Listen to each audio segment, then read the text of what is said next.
to the fact that this is another one of these types of games. This one's called... Alluded. I think we straight up said it. Okay, well, this is Nimalia. This is from Le Boîte à Jeux and Lucky Duck Games.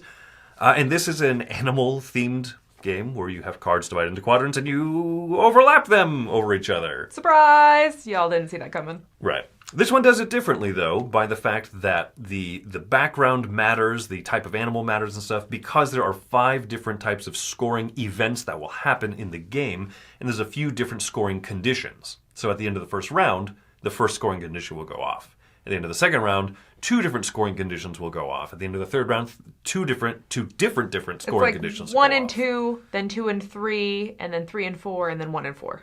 I'm charmed by this one as well. But it's also far more thinky and strategic than the Regroup Chicken Army. Oh, definitely, definitely.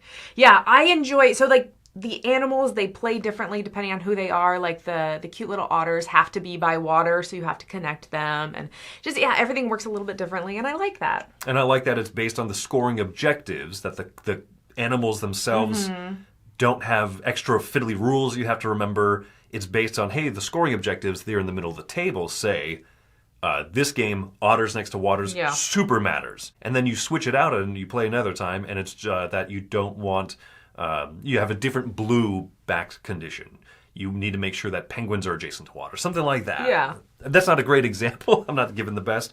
But I like that sometimes you want to cluster things together. Sometimes you want them far apart. Sometimes you want big groupings or multiple big groupings. Things that just make the game very thinky, actually. I'm a sucker for puzzly games, and this fits that puzzly mindset for me of I want to maximize the objectives as early as I can. So if like 1 and 2 are firing off initially, like I want to make sure I maximize those, but I also want to look later and set up for later stuff.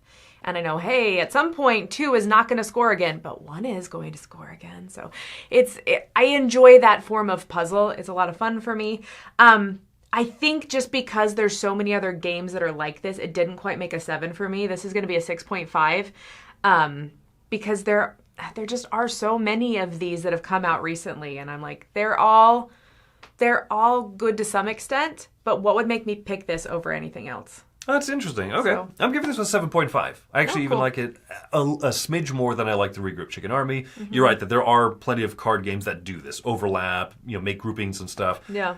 I am particularly sold, though, on that scoring, the fact that there are objectives that will come up early and later, and so you're thinking about how important that's going to be. So I'm giving it a 7.5. It reminds me of Isle of Skye in the scoring mechanism, which is one of my favorite games. This is my top 100 and everything. So, yeah, this one packs a lot of game into a small package. My only concern is sometimes you play it with people who really lock up with decisions. Sure. There's a lot of ways that you could lock up in this game for such a light, easygoing game. So that's my only concern, but otherwise, I really like it. 7.5 for me for Nimalia.